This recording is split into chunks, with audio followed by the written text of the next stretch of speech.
Hi, friend. Welcome to your Big Creative Life podcast. I'm adjusting my chair as I'm recording. You might notice the sound quality is a little bit different. I'm recording at my co-working space that I go to sometimes, and I forgot my microphone. I have a Yeti microphone that I use for the podcast, but I forgot it.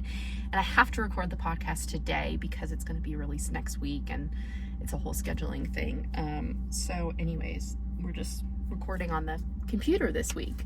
Hope it sounds okay. So before we get into our questions for this month, which we have 4 questions to dive into, I want to give you a little bit of a heads up about something that is coming in October. So I created a new program called Untitled Chapter that launched in May, and it was an 8-week program for writers who want some help writing the first 50 pages of their novel. And it was like a hybrid of a coaching program where we met every week for 8 weeks. You get access to an online course, and then I gave everyone feedback on their 50 pages once the 8 weeks were done.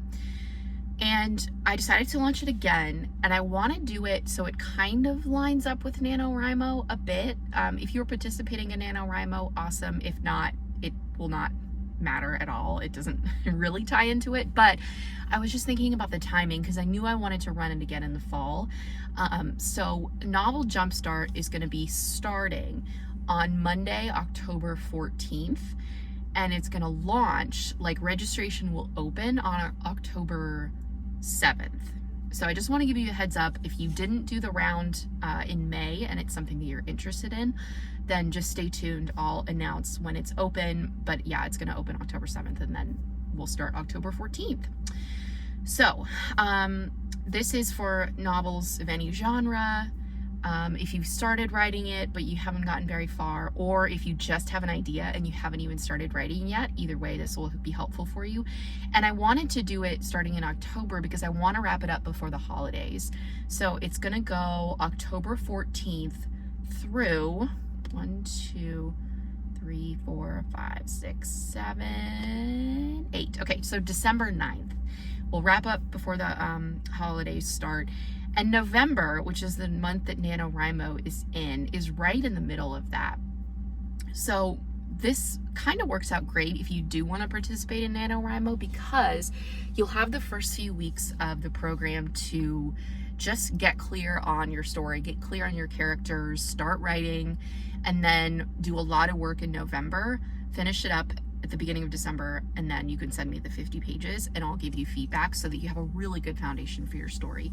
If you're not familiar with NaNoWriMo, it's a program. It happens every November, and the challenge is for you to write 50,000 words of a novel in the month of November.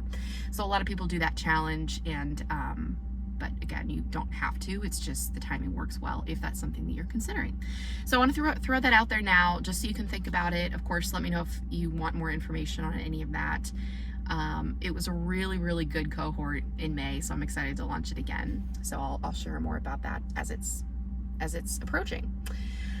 Okay, so our first question for this month is, how do you use Scrivener to write your novel? I'm overwhelmed, LOL. This is an easy one for me to answer and say that I don't know. I've never used Scrivener before. I imagine there are a ton of tutorials and resources online though, like if you check YouTube, even just Reels or TikToks. I imagine there are people who create content specifically around Scrivener who can do that, or even just authors talking about their own experience using it. But yeah, I've never used it, so I can't answer that question for you, sorry. I've used Google Docs and Microsoft Word. I might explore Scrivener at some point, but right now I'm just happy with Word.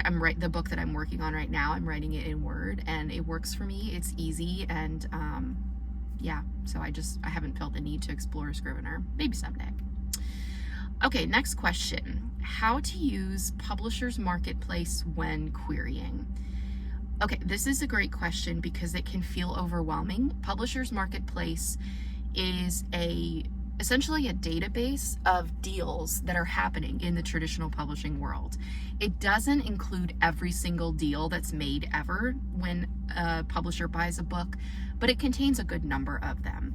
So it keeps track of what agent worked on the deal, the agent that represents the author, who the author was, what their book title is, who it sold to. Sometimes it will give an indication of how much it sold for, but not always. And so you can see deals that are being made. You can see agencies that are very active, agents that are very active, editors at publishers that are very active, and it just gives you an idea of the kinds of things that are being acquired, which is really, really helpful for you if you are wanting to query. So I can tell you first how I used Publishers Marketplace when I was gathering lists of agents, because I've gone through this experience twice. I've queried twice for my first agent and then the agent that I have now. And when I was the first time around, what I did is I looked at the top agents. So Publishers Marketplace lets you search by a number of different things. You can search by editors, you can search by agencies, like the entire literary agency, or you can search by the deal maker, the agent. So I searched for the top agents for debut authors. I've talked about this before. I don't know why I did that. I don't know. I guess in hindsight, maybe it was like I should have been looking at women's fiction because that's what my first book was. But for some reason, it just felt important to me as a debut author to find agents who represented debut authors. But what I did is I just searched by debut author and then pulled up a list of the top agents. Now, why I did this is because I wanted to see what agents were active in that space. I wanted to see who was making deals pretty frequently, pretty regularly, because that showed me that those agents were kind of on top of their game, right? If there's an agent who hasn't made a deal since 2018 and they've only represented a genre that I don't write in, then I know that they're not going to be a good fit for me to query. Also, if an agent has ever only placed books at digital only imprints or small presses where you don't technically need an agent, then for me that was a bit concerning, and I wanted to stay away from that because I wanted to try to get a big 5 book deal. Like I wanted to try to sell my book to a big publisher.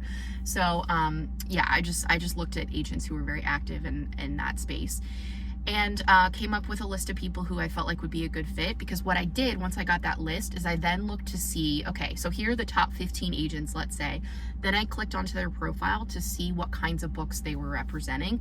And if I felt like they were good fits in terms of genre, for me, women's fiction at the time, then I would add them to my list to possibly query. And I just came up with a list at first. I didn't even check to see if they were open for queries at first. I just came up with the list using Publishers Marketplace. The second time around, I did a similar thing, but I focused on thrillers. I think it's best, in hindsight, I probably should have just looked at genre. So you can search agents by genre, I believe. And just see, again, same thing, who's active in this space, who's making a lot of deals at big 5 publishers, and yeah, again, just coming up with that initial list. In terms of strategy, I didn't only look at agents who are extremely active. Like, there are some agents who make like 15 deals a year. They're extremely busy. They're extremely active. They work at big agencies. They've got junior editors working, or agents working under them, like in the apprenticeship kind of structure. So I didn't only want to query big agents at big agencies, but that's where I started my search. Before I used Publishers Marketplace, I had also looked at books that I thought were similar to mine, or similar in some way, to see if I could find in the acknowledgments who that author's agent was, and I added them to the list. So then once I had a few of those names that I cross-referenced, I looked at Publishers Marketplace and was like, okay, are these agents active? What kinds of deals are they making? What kinds of clients do they represent? And then if they felt like good fits, then I would keep them on the list. So yeah, that's what I would recommend doing, is looking by genre, looking at deals, looking at the kinds of deals that they're making, the kinds of clients they represent, the kinds of, just all of those things. But why I don't want to rule out any authors or any agents who may not have a ton of deals under their belt is there are new agents who are hungry for writers to represent. They're looking for authors to add to their list. And they might just only have, 5 deals that they've made because they've been working as an apprentice under a bigger agent, and now they're finally stepping out and gaining clients on their own. And so I didn't want to rule out those people, but I just, I think it was a balance for me. It was a balance of big agents who have been doing this for years, who have tons of deals, with more junior, newer agents who are actively building up their list, who are at very reputable, very established, well-known agencies, but don't yet have a huge client list. That's how I looked at the data from Publishers Marketplace specifically. You do have to pay to get on Publishers Marketplace, but I think it's worth it just to get that list.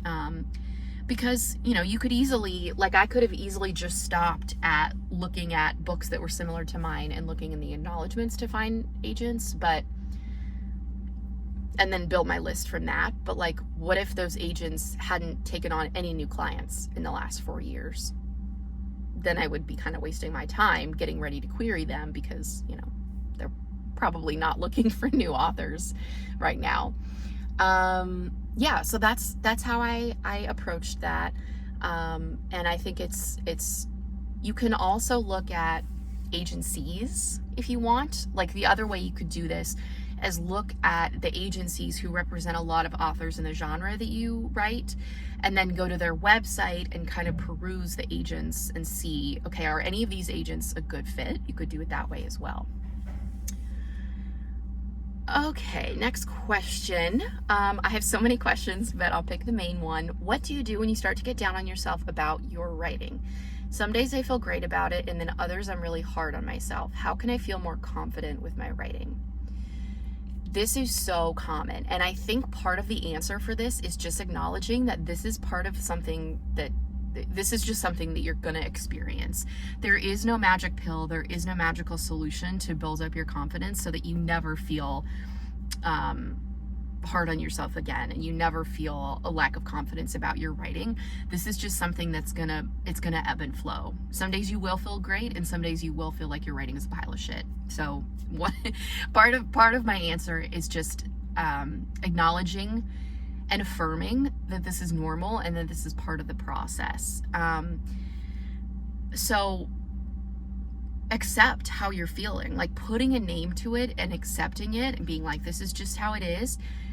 For me, when I acknowledged that and I recognized that, it's it took some of the power out of it, and I was like, you know what? My brain might be telling me right now that this page I just wrote is absolute trash. And it might be, but I don't care. I'm gonna keep going. I'm not gonna let it stop me. So that's why it's really important to acknowledge that. One thing that I found that can really help with this feeling of, well, 2 things I'll say that can help with this feeling of developing confidence in your writing. Number 1 is to come up with a list of things that you think you are doing well in your writing, in your manuscript, whatever you're working on. Think of this as a strengths list, or even a form of a gratitude list. I'm so grateful that I can do this well. And these can be big things. If you say, I really write dialogue well, that's one of my strengths. Okay, great. But then you also want to include really small things. If you just finished up a really tense scene between 2 characters and you're particularly proud of the way that the scene ends because it ends on a bit of a cliffhanger, put that on your list. This particular scene, I really killed that ending of that scene. Pat on the back, it's freaking great. So come up with a list, and you want to come up with at least 10 things. Put this on a Post-it note, put it on a sheet of paper, somewhere close to your computer or wherever you write, so that you can pull it out and read evidence when your brain tries to tell you that you don't know what you're doing and your writing is crap and whatever. To recognize, oh wait, I might not be the most perfect writer, or the greatest writer on planet Earth, but I'm doing these things really well. And that's going to start to retrain your brain to look at the evidence of, actually, no, I can do this because I'm doing these things well. And then the other thing I was going to say with the confidence piece of it is just experience. It's like gathering data, gathering experience to know that this is something that's going to ebb and flow, but then also experience of writing. Like the more that you write, the more that you develop this, you will just start to, I don't know, it's like that feeling just sort of fades. That inner voice that tries to tell you, oh, you need to beat yourself up because this is terrible and this is wrong and this isn't working, whatever, that voice just kind of fades away. Because you have evidence that you've continued to write, you've continued to work through it, and that it doesn't have to stop you completely. One other thing that I think can help, it depends on your circumstance, but for me, this was huge, is taking writing classes and writing workshops and just gathering knowledge and information about the structure and the craft of writing, because that helped me feel more, confident, like I was learning and I was improving as a writer. Yeah, I might not be where I want to be in terms of skill, but I'm learning and I'm getting better, I'm improving, and that helped up my confidence as well. Last question that we have for this month is editing your full-time job. Can you talk about how you transitioned from day job? If so, like how long it took, etc. Yes. So editing, working as a book editor, a coach, this is my full-time job. I quit my day job I just had to pause the episode and go look, because I could not remember what year I quit my job in. So I started my business as a side hustle, and was able to quit my job in March of 2022. So it's been almost 2.5 years since I quit. I was working at a law firm doing business intelligence, competitive intelligence in the marketing department. And yeah, would just work on editing projects like on the side. I started out on Fiverr and I did maybe like 6 projects before I left Fiverr to strike out on my own.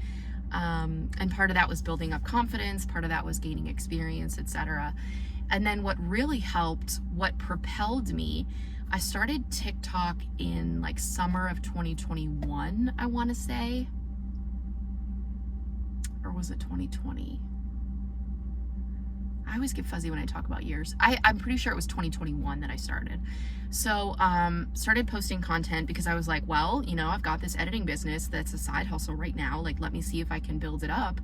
And I started posting on TikTok and slowly started getting clients from that. And then it just got to a point where I felt safe enough because I had booked out a few months in advance.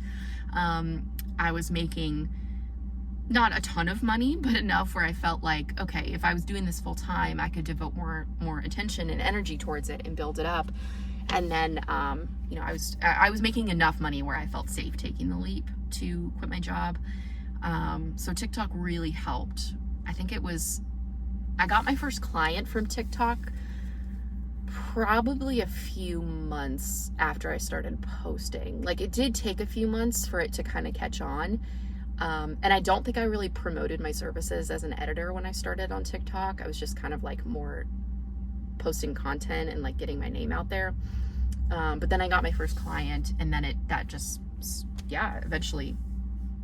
So probably, I think my first client was like August or September from TikTok of 2021. Not my first client ever, just from TikTok.